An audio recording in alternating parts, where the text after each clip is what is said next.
Alright, so I'm Gareth D. I work in a school called Presnell School in Stockport, which is in the UK. It's a mainstream school, so we have young people from age 11 to 16, about 1,300 young people in the school, some of whom are autistic, some with complex needs. So what we're trying to do is not only build systems as part of a whole school approach that support those young people, but also change a culture in understanding that actually we want young people who we're working with to be adults of tomorrow that can have successful lives. And in doing that, that's not just about academic results, so it's about fusing things together really.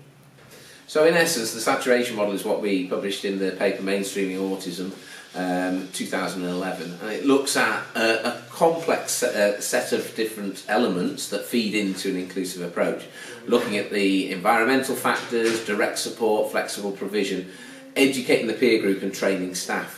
And it's really essential that all these elements look together and are part of a consistent evolving response to individuals.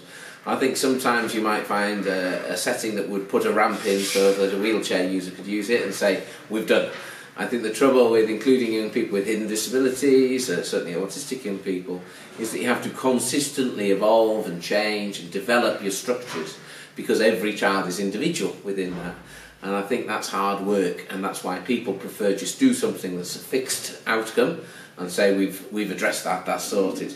Saying that though, I think our model has been proven to work not only in my own setting, but also in lots of other settings we've worked with, and it is possible to do, especially in other countries in the world as well. So it's about a desire and wanting the best outcomes for those young people, really.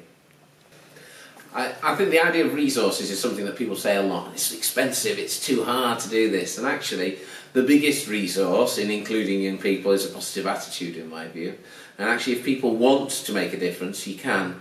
You know, I use that as a real example in the fact that my school is very poorly funded, and we do not have lots of money or fancy stuff or lots of staff. We have to try and find solutions within what we've got, and the biggest resource we have is a positive attitude and working closely with families.